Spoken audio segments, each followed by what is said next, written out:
नमस्कार दोस्तों, आपका एक बार फिर स्वागत है मेरे YouTube चैनल फसाने अजायब में। दोस्तों, अगर मेरे द्वारा पढ़ी हुई कहानी आपको पसंद आती हैं तो प्लीज़ चैनल को सब्सक्राइब, लाइक और शेयर ज़रूर करें। Thank you. आइए सुनते हैं मृदुला गर्ग द्वारा रचित उपन्यास उसके हिस्से की दो का अगला भाग, मेरी यानी डॉक्टर वंदना की आवाज़। दोपहर का 1 बजा है। सिर के नीचे बाह रखे लेटी मनीषा देर से एक ही बात सोचे जा रही है। जब जितेन उससे कहेगा कि मेरे पास लौट आओ तो वो ठीक क्या उत्तर देगी। बराबर में लेटा जितेन अभी प्रगाढ़ निद्रा में लीन है। कमरे में अविचल नीरवता है। उसके बीच जितेन का अवश्यंभावी मुख प्रश्न वर्षा के नए बादल के समान तैर रहा है, जो रह रहकर गड़गड़ा उठता है, पर जिसकी गड़गड़ाहट में गर्जन की उग्रता नहीं होती है तो केवल आने वाली मधुर वृष्टि की सूचना। अभी जितेन प्रगाढ़ निद्रा में लीन है, पर देर तक नहीं। जितेन की नींद ऐसी ही होती है, गहरी पर लंबी नहीं। वो जब भी सोता है तो गहरी नींद और जागता है तो तरोताज़ा। बिस्तर से उछलकर उठता है और अपने काम में लग जाता है। एक झटके के साथ अतीत को अलग फेंक देता है और वर्तमान से जूझने लगता है। जो लोग वर्तमान में उसका साथ नहीं दे सकते वे पिछड़ जाते हैं, अतीत में सिमट जाते हैं। जितेन उनकी ओर वापस नहीं मुड़ता, पर मनीषा को उसने यूं नहीं बिसराया। 4 वर्ष का लंबा अंतराल हो चला है। उसने विवाह नहीं किया। क्यों? अवश्य मनीषा के ही कारण। उसे याद आया नैनीताल में उससे मुलाकात का दूसरा दिन। सहज सहन स्वर में उसने कहा था, मनीषा, मैं अभी भी तुम्हें चाहता हूँ। मैं चाहता हूँ कि तुम आओ, बस। और आज मनीषा होठों ही होठों में मुस्कुरा दी। जितेन ने कहा था, मन कर रहा है यहीं ठहरा रहूं और यूं ही जीता जाओ। कहकर वो सो गया था। जितेन जो ठहरा, पर कितना झकझोर देने वाला कथ्य कह गया था वह। अपने में कथ्य इतना विशेष नहीं है, मनीषा जानती है, पर जितेन की जुबान से फूटकर उसका एक एक अक्षर दहकते लाल जवा कुसुम सा खिल उठा था। देखते देखते मनीषा की आंखों के सामने अनंत छोर तक दावानल की असंख्य ज्वलंत लपटें उठने लगी थी। पर आश्चर्य, क्षितिज को छूकर वह झरी थी, अंगार बनकर नहीं, पंखुड़ी पंखुड़ी कनेर की बनकर। उनमें गंध थी, रूप था, रंग था, मदमाता आकर्षण था। अंजलि भर भर उसने उन्हें अपनी देह पर बिखरा दिया। उनमें सामीप्य था, साहचर्य था, उद्वेग था, और थी परितुष्टि, ऐसी परितुष्टि जो किसी बंधन में नहीं डालती, पूर्ण रूप से मुक्त कर देती है। मन ही मन उसने बाहें फैलाकर एक बार फिर जितेन को अपने पास खींच लिया। उसे बांधना चाहा, खुद उसके कठोर आलिंगन में जकड़ गई। टूट टूट जा रहे बदन का रोम रोम पारुल बन हवा में लहरा गया। और एक बार फिर उसने जितेन को कहते सुना, मन करता है यहीं ठहरा रहूं और यूं ही जीता जाऊं। बस अब कुछ ही देर बाद वह उठेगा, आंखें खोलेगा और एकदम बिस्तर से बाहर खोज जाएगा। मनीषा सोने का बहाना किए रहेगी। जितेन फ़ोन करके चाय का ऑर्डर देगा। चाय आने पर प्याले में डालकर आवाज़ देगा, मनीषा। मनीषा असाई आंखें खोलेगी, तकिए पर सिर ऊंचा करके हाथ आगे बढ़ाएगी और उसके हाथ से प्याला थामते थामते मुस्कुरा देगी, अपनी सबसे प्यारी मुस्कुराहट। बिस्तर पर अधलेटी मुद्रा में उसकी प्रतीक्षा मग्न अर्धसमर्पित देह कितनी अद्भुत मनोहारिता लिए रहती है, वह जानती है। फिर चाय पीते पीते या चाय का प्याला साथ साथ खाली करके नीचे रख लेने पर जितेन उससे कहेगा, मनीषा, मेरे पास लौट आओ, मैं तुम्हें चाहता हूँ, चाहता रहा हूँ। जितेन तब तक वहाँ बैठा रहेगा, सामने कुर्सी पर या उसके और करीब, उसके बिस्तर पर, जरूर बिस्तर पर ही। वह तब क्या कहेगी? शायद, हाँ हाँ जितेन, चलो एक बार फिर हम दोनों साथ हो जाएं। मैं भी तुम्हें चाहती हूँ, तुम्हारी परिपक्वता को, तुम्हारी चुप्पी को, तुम्हारे उदार व्यक्तित्व को और तुम्हारे इस भीषण जरूरतमंद सहवास को। उसने आंखें खोली, जितेन की ओर ताका और फिर मौन ली। कमरे का प्रकाश उसके स्वप्न में खलल डाल रहा था। मूंदी आंखों से जो वह देख रही थी वह यथार्थ की विसत्ता लिए एक स्वप्न ही तो था। उसने देखा जितेन उसके बिस्तर से उठा और उसे बाहों में ले चल दिया। उसने अपने बदन को ढीला छोड़ दिया, पर भार जितेन की बाहों पर न होकर जैसे आसपास बहती हवा के प्रवाह पर था। उसकी बाहों का कसाव ढीला पड़ गया, वो मुक्त हो गई, फिर भी हवा उसे उठाए रही। वह जितेन की छाती पर कपोल टिकाए बहती रही, बहती रही, बहती रही। और फिर स्वप्न में भी उसे लगने लगा कि अब एक गंतव्य जरूरी हो गया है जहाँ बहते बहते पहुँच सके। सहसा उसकी आंखों के सामने जितेन का बंगलूर वाला घर साकार हो उठा। बगीचा, आंगन, बरामदा, घास, क्यारियाँ, गाड़ी, गमले, मेज, कुर्सियाँ, ड्राइवर, नौकर, मेहमान और दफ्तर, नाश्ता, चाय, खाना, प्रतीक्षा, प्रतीक्षा और प्रतीक्षा, समय समय समय, खोखले खड्डों में विभक्त, हर भाग में फिट होता दैनिक व्यवहार।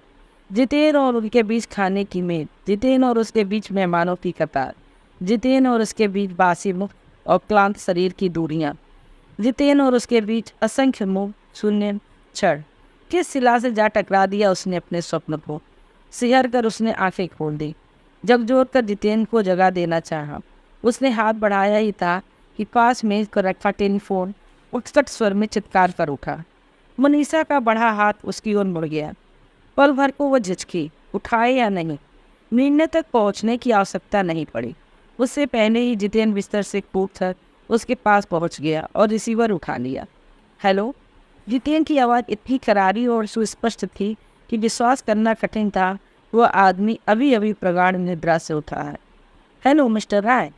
दूसरी ओर से आ रही ऊंची आवाज़ उसे भी सुनाई पड़ी। बोल रहा हूँ। Trunk call from Bengaluru, speak please. Hello. हाँ हाँ। उधर से आ रही आवाज़ धीमी पड़ गई। वह बहुत कुछ कहती गई जो मनीषा ठीक से सुन समझ नहीं पाई। उसका ध्यान फ़ोन से हटकर सामने खड़े जितेन पर जो केंद्रित था। वह उसकी ओर पीठ किए खड़ा था। लंबी पतली टांगों पर प्राचीर के समान तड़ा खड़ा उसका सांवला शरीर उसे मुग्ध किए ले रहा था। अजीब बात यह थी कि हल्की गोलाई लिए हुए उसके कंधे दिखाई देने पर भी चित्र खंडित नहीं होता था। उनके झुकाव में विचलता नहीं थी, केवल थी समझौता करने की ताकत। लगता था उसने जो बोझ उठा रखा है उसके भार से उसके कंधे झुक अवश्य आए हैं, पर केवल इसलिए वह उसे और सुगमता से उठा सके, अपनी सीधी तनी पीठ पर आसानी से ढो सके। वह बोझ उसके कंधों को ही झुका सकता था, बाकी के व्यक्तित्व को नहीं। उसका सिर वैसे ही संतुलन से टिका था, पाँव उसी दायरे के साथ धरती पर जमे थे। मनीषा जैसे उस नग्न देह वो पहली बार देख परख रही थी। मंत्रमुग्ध सी वह बैठी रही और मन ही मन उसका स्पर्श पा उसकी स्वप्न में लौट आई, जो जितेन के बंगलूर वाले बंगले से टकरा कर छिन्न भिन्न हो गया था। खट, फोन कट गया। जितेन तेजी से मुड़ा। अब मनीषा के सामने उसका चेहरा था। वह होठों पर मोहित मुस्कान बिछाए उसके करीब आने की प्रतीक्षा करने लगी, बिना उसकी ओर एक नज़र देखे। वह सामने से निकलकर कमरे से सटे बाथरूम में घुस गया। 8-10 मिनट बाद बाहर निकला तो पूरी तरह तैयार, सूट और टाई में। भौचक मनीषा ने देखा और देखती रह गई। कमरे में आकर उसने पलंग के पास पड़े अपने जूते उठाए और सोफे पर बैठकर फीते कसने लगा। मुंह झुकाए झुकाए ही बोला, बेंगलुरु से ट्रंक कॉल थी, फैक्ट्री में हड़ताल हो गई है, मुझे फ़ौरन जाना है। क्या? हाँ, 6 बजे की फ़्लाइट है, उससे निकल जाऊँगा। 1-2 लोगों से भी मिलना है, तुरंत चलना होगा। मनीषा के मुंह से एक शब्द भी नहीं निकला। तुम तैयार हो जाओ। अब उसने सीधे उसकी ओर देखकर कहा, इतने में मैं सामान बांधूँ, साथ लेता जाऊँगा और इधर लौटूंगा नहीं। मनीषा ने अपने को प्रतिष्ठित कर एक यांत्रिक सा अच्छा कह डाला, पर वह भी शायद उसने सुना नहीं।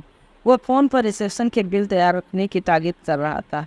देते ही वह सामान बांधने अंदर कमरे में चला गया। उसके हाथ कितनी फुर्ती से चल रहे होंगे। सामान इधर उधर से उठाकर किसी तीव्र गति और तरतीबी से सूटकेस के अंदर जमता चला जाएगा। वह अच्छी तरह जानती है, उतनी ही अच्छी तरह यह भी समझ रही है कि उसी फुर्ती के साथ उसे भी कपड़े पहन लेने चाहिए। उसके आत्मसम्मान के लिए यह अत्यंत आवश्यक है कि उसकी कमरे में लौटने से पहले वह पूरी तरह तैयार हो जाए। बालों की एक एक लट के सवर चुकने तक, होठों पर लिपस्टिक के सानुपात लकीरें ओढ़ लेने तक, उस बने सवरे व्यस्त जीवन के सामने बीते चंद घंटों की तनिक भी छाप लिए आना उसके लिए असहनीय है। और उसकी देह है कि शिथिल निढाल उसके मस्तिष्क के आदेशों का पालन करने से इनकार किए दे रही है। कुछ क्षणों पहले की सारी चुस्ती न जाने कहाँ गायब हो गई। अपने सिर पर जो दुर्दमनीय बोझ वह महसूस कर रही है, वह शायद उस उपहास का है जो अपने स्वप्न पर वह स्वयं अनुभव कर रही है। फिर भी किसी तरह इच्छा शक्ति से उसने अपनी देह को आगे धकेला और सारे काम करा लिए। जितेन जब दोबारा कमरे में आया तो वो एकदम प्रतिष्ठ दिखाई दे रही, सजी सवरी, हाथ में बैग लटकाए सोफे पे बैठी थी। उसने उसकी ओर नहीं देखा, सीधा फ़ोन पर जाकर रिसेप्शन से जल्दी जल्दी कुली भेजने की मांग करने लगा। जैसे ही उसने फ़ोन काटा हुआ उठ खड़ी हुई। मैं चलती न, उसने कहा। ठहरो, उसने मेज़ की दराजों का मुआयना करते हुए कहा। रास्ते में छोड़ता जाऊंगा। नहीं, उसने दृढ़ स्वर में कहा, मैं खुद जाऊंगी। अच्छा, उसने प्रतिवाद नहीं किया। अनिश्चित स्वर में बोला, नीचे तक छोड़ा? नहीं, मनीषा ने उसी दृढ़ स्वर में दोहराया। बेहतर है कि हमें होटल में साथ कोई ना देखे, मैं पहले जाना चाहती हूँ। सहसा जितेन मेज छोड़ उसके पास आ खड़ा हुआ, जैसे उसे याद आ गया हो कि वह कौन थी और उसी कमरे में क्यों थी। मुझे अफसोस है, उसने कहा। एकदम से यह हो गया, तुम तो जानती ही हो, ऐसे मैं को पतनी सी देरी या छोटा सा गलत कदम भी कितना नुकसानदेह साबित हो सकता है।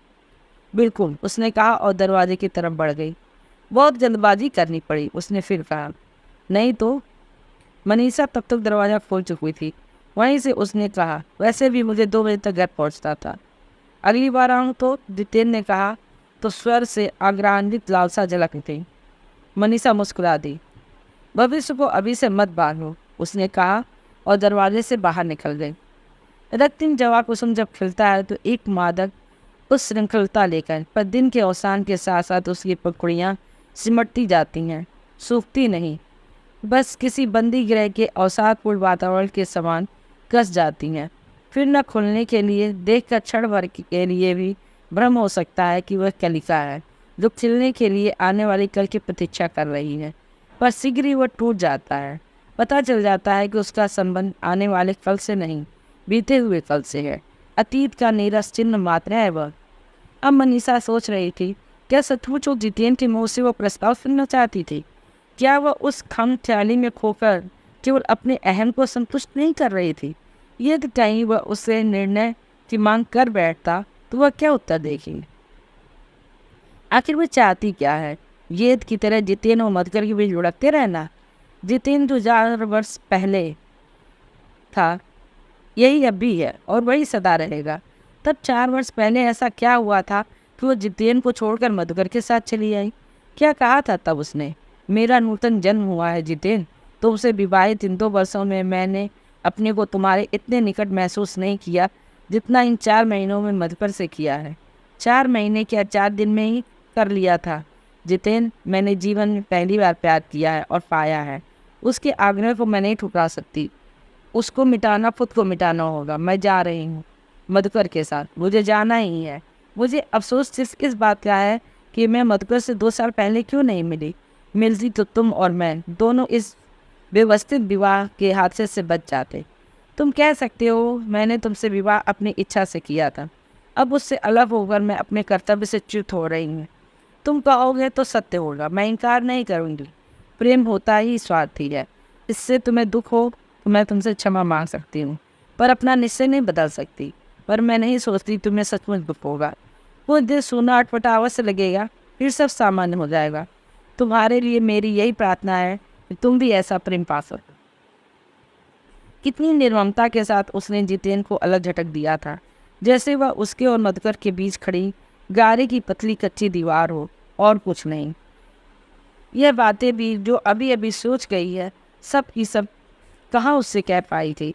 उसने बिना शोर मचाए उसका निर्णय स्वीकार कर लिया था और उसने निष्कृति की श्वास छोड़ घर त्याग दिया था। चली गई थी मधुकर के साथ। सहसा उसकी आंखों के सामने मधुकर से मिलन के वह प्रथम क्षण पहुँच गए। उनकी चमक के आगे जवा कुसुम के अंबार फीके पड़ गए। वह तो अलौकिक वस्तु थी ना, प्रथम प्रेम। यही कहा था ना उसने, यही सुना था, पढ़ा था ना। प्रेम एकनिष्ठ होता है, प्रेम अटूट होता है, प्रेम अनस्वर होता है, पर क्या निरंतर भी? आज हमारे कॉलेज का सालाना जलसा है, तुम आओगे? नाश्ते की मेज पर मनीषा ने जितेन से पूछा था।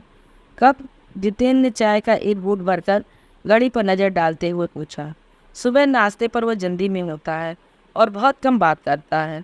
यूँ तो सुबह दोनों को एक साथ घर से बाहर निकलना होता है, पर लगता ऐसा है जैसे केवल जितेन को ही जाना है। ये शायद इसलिए कि उसका जाना शौक है और जितेन का जाना जीवन आपूर्ति। 6 बजे सुबह होगा, उसने कहा। वो सोचता रह गया। वो टोस्ट पर मक्खन लगाने लगी। उसके कितने ही प्रश्नों का उत्तर वह केवल हूँ में देकर रह जाता है।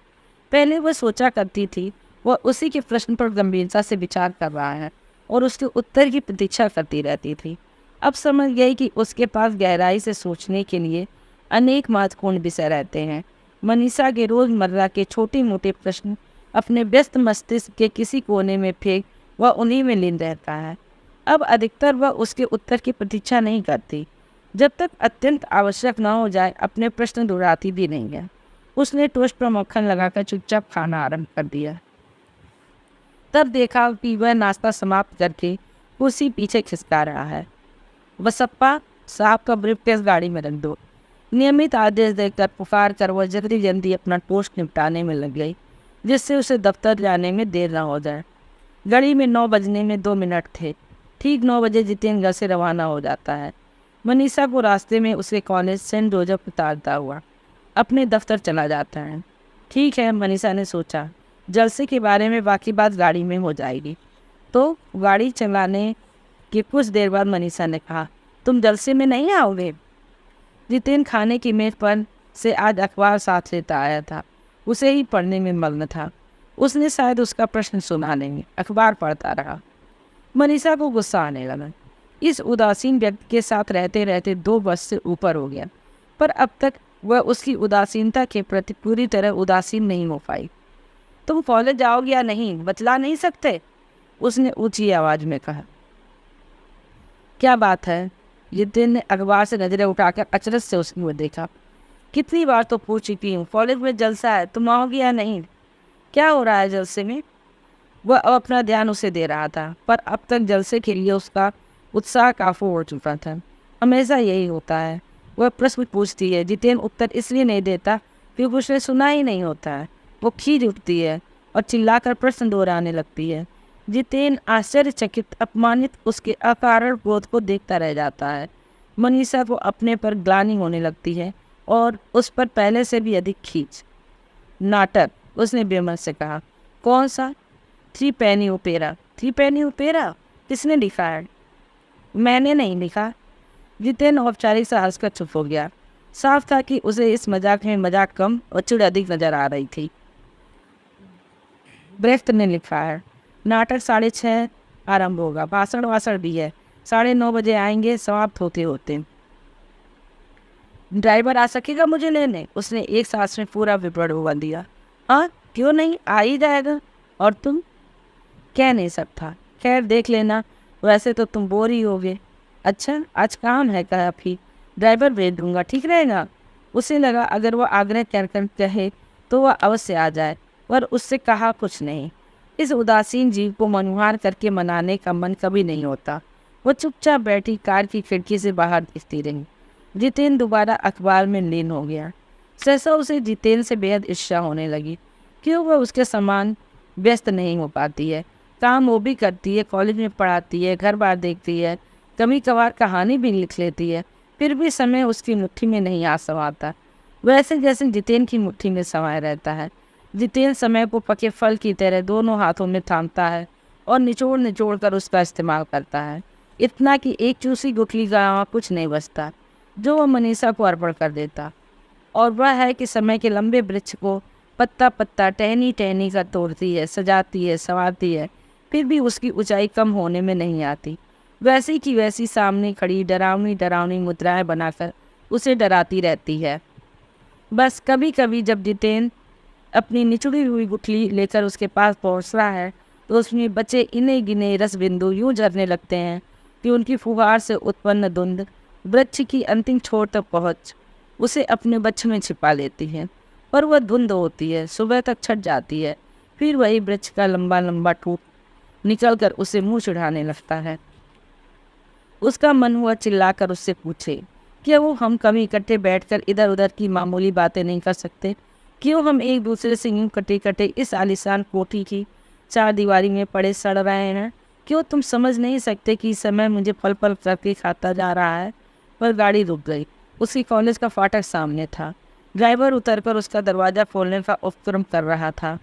पता नहीं क्यों आज ड्राइवर के इस यांत्रिक शिष्टाचार को वह बर्दाश्त नहीं कर पाई।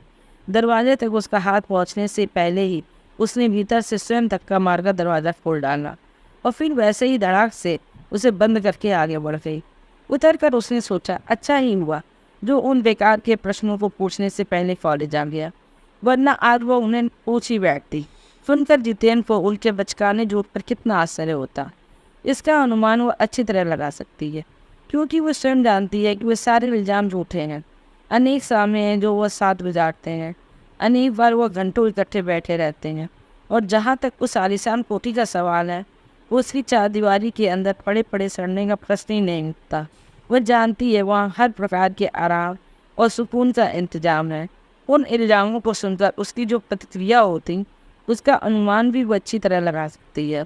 वह इन जुमलों में से कोई एक बोलता और पूरी ईमानदारी के साथ बोलता। नाराज़ क्यों होती हो?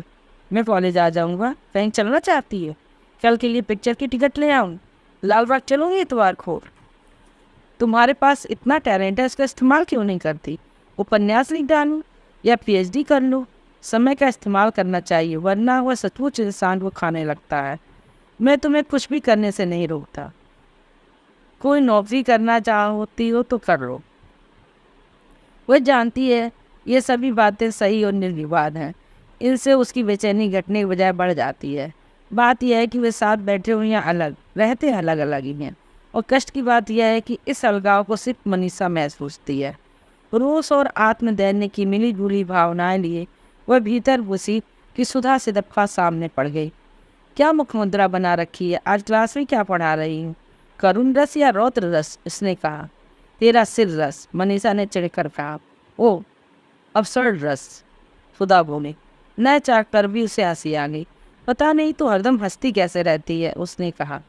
बात यह है कि मेरा पतित्व करने वाला कोई नहीं है। पतित्व करने वाला? हाँ, हस्बैंड करने वाला।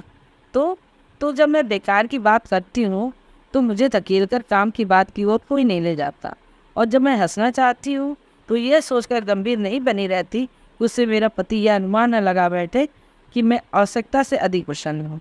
क्या मतलब? तेरा ख्याल है कि मैं इसलिए दुखी होती हूँ क्योंकि जानबूझकर अपने पति को परेशान करना चाहती हूँ? दो नहीं, कुछ लोग ऐसा करते हैं। बात यह है कि पति लोग वैसे भी पत्नियों के दुखों को ना हुए के बराबर लेते हैं। यदि पति इतनी सदा प्रसन्न ही दिखती रहे तब तो उनकी ओर से वो चिंता पूर्ण रूप से समाप्त हो जाती है। मनीषा का चेहरा फीका पड़ गया। सुधा उसका विश्लेषण कर रही है और उसी के सामने सुधा ने भी कहा, यह बतला संध्या को नाटक के लिए रुक रही है ना? हाँ। और पतिदेव आएंगे? नहीं। अच्छा है, तुझे एक रुचिकर व्यक्ति से मिलाना है। पतिदेव होते तो संभव ईर्ष्या कर बैठते। जितेन और ईर्ष्या? मनीषा व्यंग से हंसी। जिस दिन वो ईर्ष्या करेंगे ना, मैं मिठाई बांटूंगी।